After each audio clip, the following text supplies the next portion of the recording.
Hello everyone, today I am meeting Azarius, Depth for Master in London.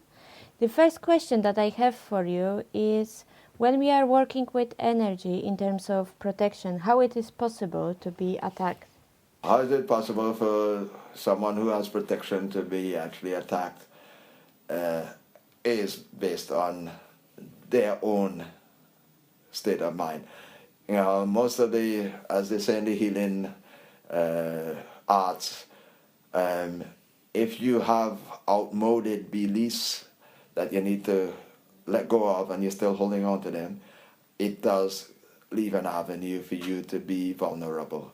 Hence, why people can be attacked when they got protection, because the protection protects you if everything is working with it. If you're actually going against it, it's fine. You could have a samsaric state of mind and be doing that aura protection, but you're actually not really doing it really, because your mind is defeating the whole thing, because you're actually going to be going into the habit of forgetting to do it and stuff like that. Yeah. No, but if someone is doing regularly, but like he going to the Markaba and he doing other things, so he has he putting himself to the different color of light, so he's protected. Yeah. So how it's possible that he can be attacked? Quite easily, because one is he's neglecting the one place that you need to be well protected, and that is the place that you are at as you spend most of your time, and that's usually people's homes, and that's the weakness where a lot of spiritual people they have all the awareness of this, but their own home is not protected. It's well open. So in actuality, you actually if their home is protected as well. If their home is protected, then the only weakness is the stuff that they're holding on to that they haven't let go of. That's the only weakness, because that's the only avenue. If it's, to explain it in a simpler way, if you had a lot of anger issues in the past and you're working through it, and now you feel you've actually resolved quite a lot of it, but there's still the hidden stuff, what you call the obscured stuff, that you haven't really delved into. You've allowed that to stay there. What happens is it still leaves an avenue of magnetic attraction to you. So if someone is looking to attack you, because that weakness exists, then the protection is strong. But if they continue to attack you, they could get a hold through to you, because of that magnetic attraction. So that's why in my own way of working with people, I always say to them, you have to be breaking it down every day. Every day. There shouldn't be a gap of a week where you haven't really done any work on breaking stuff down. You need to be breaking it down every day, as much as you can. And when people ask me, how do you do that though? I said, it's simple.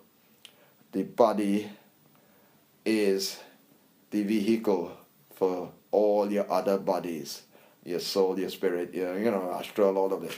So therefore, that is the base for breaking stuff down. So in terms of recognizing breaking stuff down, you have to become the baby in your body, not the adult who is holding on to ideas that actually solidify your body. If your body is not flexible and it's stiff and all that, that's a sign that you are actually allowing build-up to happen. You're not breaking it down. So hence, you do an aura practice and you're doing all the practices, you're still neglecting that the body is the tool to make everything possible. Yeah. Not the idea in your head. So therefore, that's the key. Because with me, I do aura protection and all of that. And over the years, I've had attacks while I've got all that up. And I know where it's coming from. And I know why it's happening. Because basically, once there's still residue stuff of negativity in my being, that's a magnetic attraction for attack. But the main thing that is the power to protect you is your mind. If when you're being attacked, you actually attach to the attack and say, well, this shouldn't be happening. I'm doing aura practice. Yeah, and you're going to, oh, well, yeah, this can't be happening, this and this happening because someone's attacking me. But this can't happen. Then you miss the point, because the point is you have to actually be in the now of where you are in yourself. If you are in a state where you're not where you think you are, that means you're still lying to yourself, because you're telling yourself you're somewhere else when you're not there. Yes, you're in this still vulnerable position because you haven't dealt with stuff. So the thing is to be true to yourself all the time. Hence, these things will happen because the ego does not think it's possible for you to protect yourself from it. The ego thinks it could get you wherever you are, but that's a lie. The ego cannot touch you if you integrate the ego into your being. And you say, ego, you are not separate from everything in my being. You are one with everything, so I'm going to integrate you rather than see you as the enemy and try and get rid of you. Mm-hmm. Yeah, which is what people tend to go into. Get rid of the ego, destroy the ego, and all of that is giving the ego power. What weakens the ego is when you say, I'm going to embrace you into my being with every other part of my being, and you will become one with everything else. The ego freaks out and goes, because it doesn't want you to actually get it. It wants you to think separation is it, because that's the realm of the ego, separation. As soon as you separate, you're in the ego realm, and it can manipulate you like a puppet master, So that's why we always say. So how we can protect ourselves from the ego, manipulating with the ego when we're dreaming, or when we meditate, or when we're doing this conscious dreaming? Exactly, by actually being aware of that one thing, that there's nothing that could harm you. There's no way you could be harmed in any way. Because the ego's manipulation is to get you to accept that you can't be in danger. But there's no in danger, because how could the one be in danger of anything? Because as we in a physical body, right, that looks like we are separate from other people in physical body, it's the illusion. The reality is that we are one with everything all the time.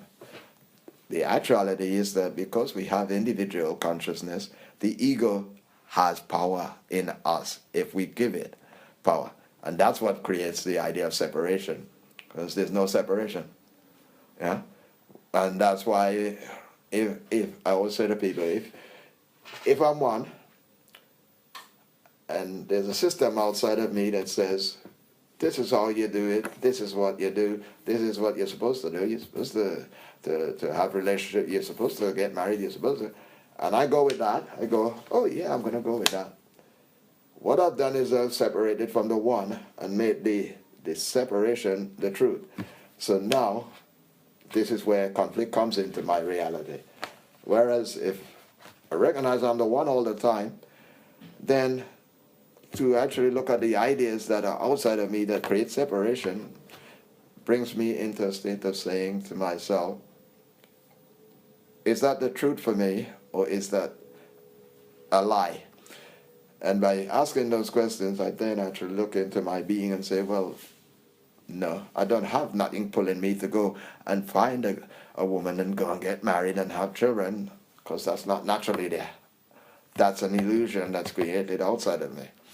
And so I stop doing those actions that basically the so-called outer reality tells me I should do.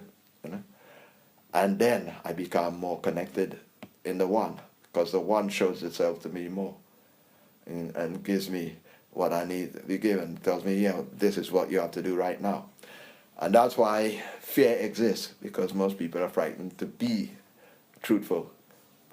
They're more happy to lie, and hence why we get attacked. Because going back to my experience of being attacked when I was doing aura and stuff, was that I realized why I was getting attacked wasn't because wasn't protected. I was getting attacked because it's part of the experience of recognizing that if you have darkness in you, it magnetizes darkness. And even if you got a light around you, but inside of you there's darkness there, it still magnetizes darkness. So the whole idea of breaking it down is that you actually decrease the darkness so that it becomes dwindled out, so that there's just the obscure stuff of darkness to bring out. And then you go into that. But it's difficult for darkness to actually interact with you if you've cleared all of it in terms of the physical. In terms of the obscured, it cannot attack you until the obscured comes to the surface. Once it comes to the surface, then it can attack you. And that's why people go through periods where once they've cleared everything, it feels like they're in heaven, or in a blissful vibe. And then once the obscured stuff starts to come to the surface, then they get attacked again. And they go, oh, yeah, but... Yeah, and they can't understand it because they're not seeing the whole picture. Yeah? Because the obscure stuff is... How I came to the recognition of the obscure stuff was through Tibetan Buddhism. Their teachings, the Buddha teachings of the Tibet, because they actually talked about obscurities, and they talked about the surface mind and the obscured mind, and so on.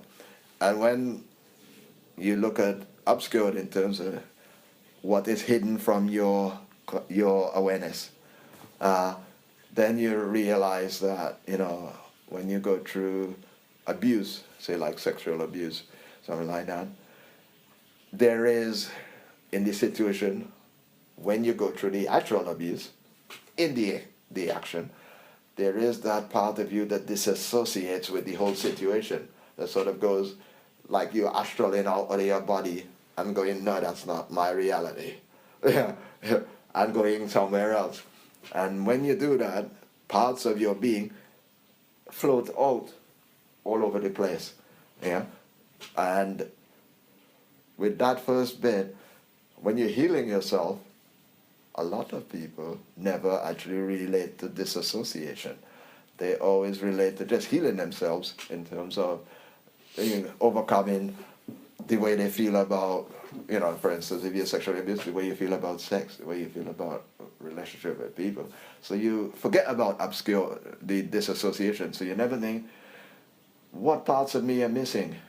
You never think that because you don't relate that although you're always the one, the ego is the one that creates the separation. And if someone actually abuses you, that means someone is saying to you, I can do this and you can't do nothing about it because I am more powerful than you. I can use you. And so it puts the ego, takes you into, yeah, someone can do this to me. So that means there's so many millions of people on the planet. They all have the capacity to do this to me. But that's what the ego creates. But the spirit, if we trust the spirit, shows us, no, that's a trick. It's illusion. The ego is showing you that the reason you actually got sexual abuse was because you were an ego. But if you realize it, when you're a child, you don't know the difference. But the parents and the system tell you you have to be an ego because they tell you have to separate from the whole. And you have to do this to aspire to this and to do this. It don't tell you about the community and harmony with everybody else. And it never talks about harmony with everybody else and working with everybody else. It talks about you are trying to get high and make us proud and forget about other people. So it keeps you in the ego.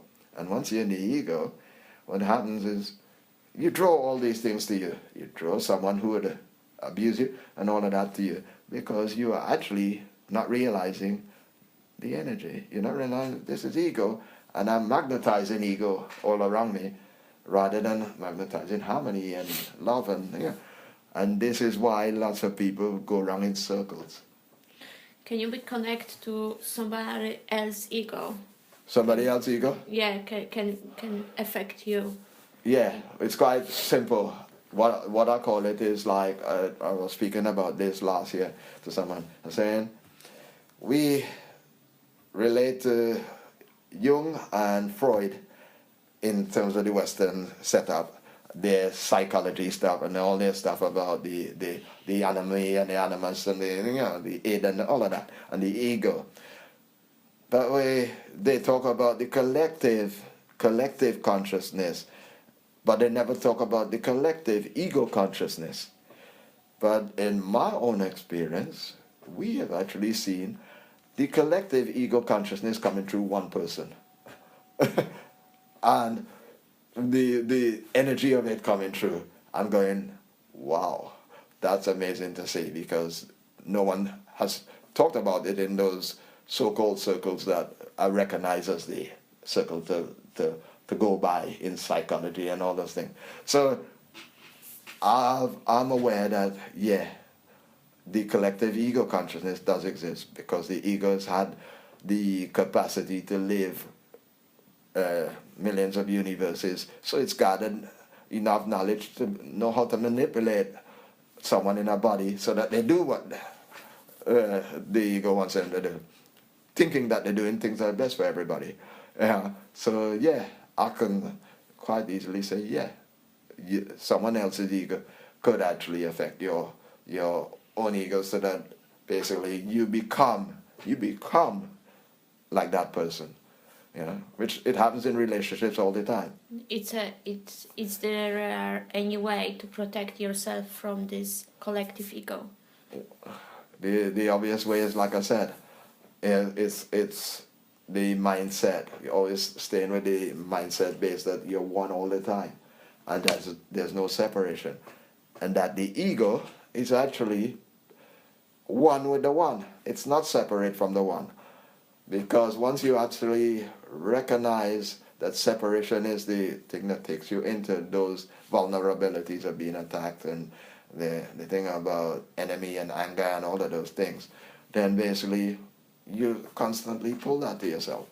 Once you realize it's a letting go, you let go of the idea, which people do carry, which is, it's normal though, yeah, that's normal for human beings to be angry, and normal for human beings to actually, want to separate. No, that's not normal for human beings. That's normal for basically commerce beings. That's beings who have been created into a system that tells them money is what you need to live. Yeah, so therefore they actually think separation is real and it's natural. So the idea that, I can say I love you, but what I mean is, I just want to control you and use you, and actually, when I finish, I'm going to go and do the same to someone else, because that's how I see it. And that's real, because I see people doing it, so I'm going to do it even better. Yeah. So, whereas, to actually, what I find interesting is how scared people get when they meet someone who actually says, I love you, but actually don't mean what I just said. They don't mean the Hollywood, they mean I love you, and I'll be prepared to die protecting you. That scares them, because that means that they're getting someone who is actually honest and open up front, who is actually not scared to actually put themselves in any action if they see someone that needs their assistance. And that's what the ego society creates. It creates that none of that happens, so that people say, nobody is like that. And then when they see someone like that, they go, shock. And it reminded me of the experience that Trineri shared with me when she was in the police station, when she had a whole thing with her partner over her son. And the police was talking about, mostly black people. And they were saying that, they were talking in a negative all the time. They were saying like, oh, well, this is what we used to see and all the time. And she said to them, you see, because of your thinking, you actually perceive things as that black and white situation where it's like there's no black people who actually have a heart and who care and who. And she then told them the experience that she experienced with me when she was and her daughter when we were coming from the court, and when she went dealing with her son. What happened was we were coming down Deptford Bridge, Docklands, and there was this African woman who had just come from the hospital, Lucia Hospital Friday, and she was in pain and she was walking down the stairs like this, and she was quite big. So I said to her, get on my back. Come on, get on my back, I'll carry you down the stairs. So I carried her down the stairs. And then I put her down, and then I said to her, oh, where do you live? She said, I live in Woolwich. I said to Chenere and her daughter, see you later, I'm going to take her to the house. So I went on the bus with her to Woolwich. I went up to Woolwich and walked her all the way home. And she knocked, and her son was in.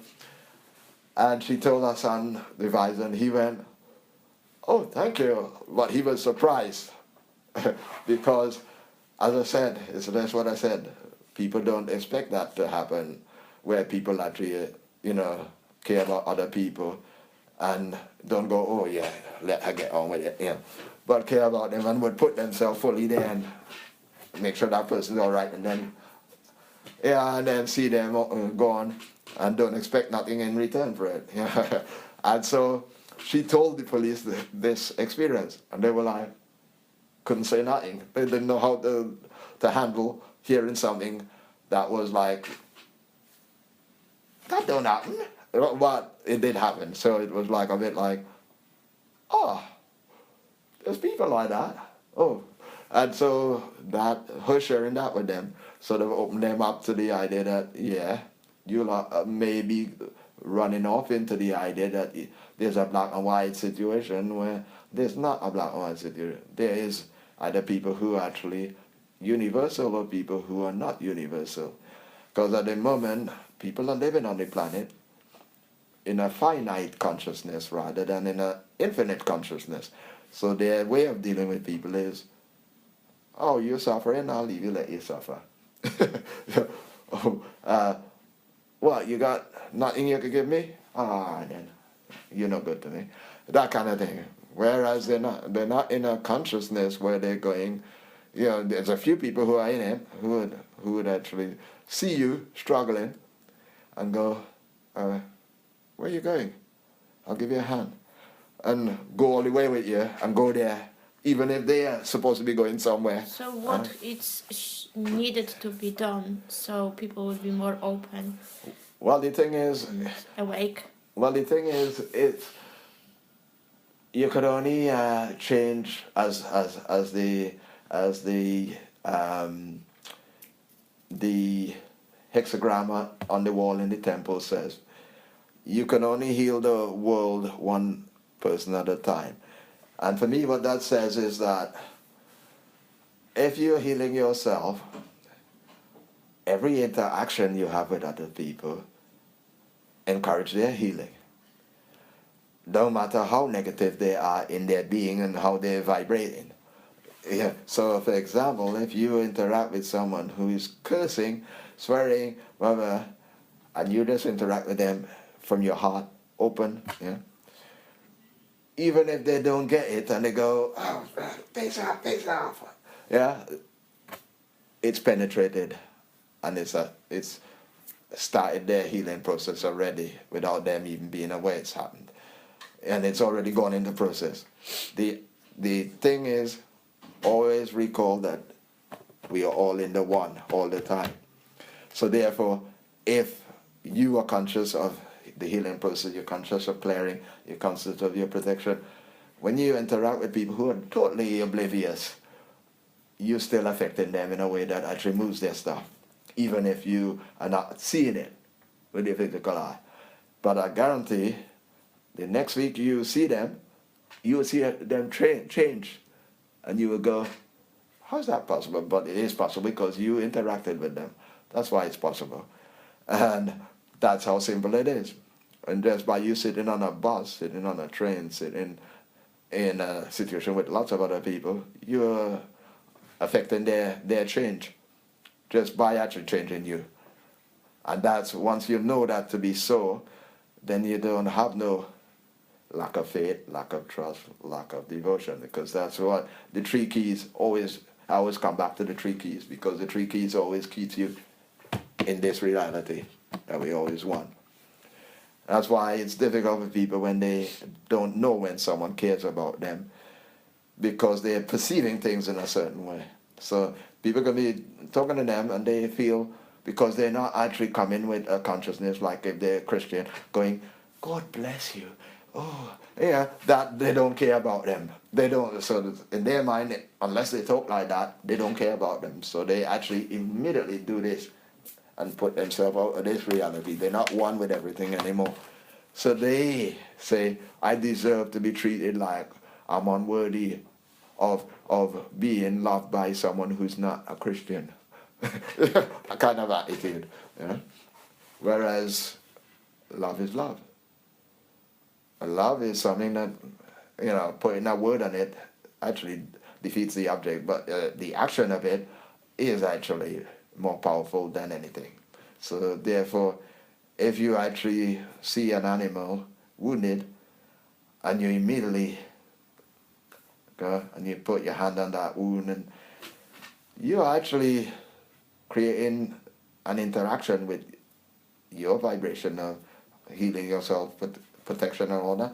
You're putting, in fact, you're making a soul link with that creature that will carry on for years to come, for lifetimes to come.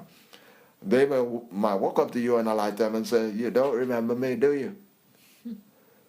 But you be going, and I go, yeah, I was that pigeon that you actually, wow. Yeah. But to have that consciousness thing about basically that in terms of someone who actually puts themselves in that situation of being Christian or whatever and says that they don't feel they're worthy of being loved by anybody who's not Christian, is an indication of how the separation of ego has dominated the planet. Because basically, in our heart, in our soul, in our spirit, all of those consciousness knows the truth is that we're always one with everything, no matter how. Even relating to something that someone said to me earlier on, even when we put our trust in people like doctors who tell us, oh no, we'll have to have this operation, if you don't have it you will die, and whatever, and they put a lot of fear in us. We then totally put this in the background. We don't relate to ourselves as being connected in the whole. We put ourselves in the ego position of separation, and we already see ourselves dying, we already see our funeral, we already see everything, and then we go and have the operation, which takes us closer to that reality. So we then go to the ego reality that takes us to the reality without recognizing the laws of attraction.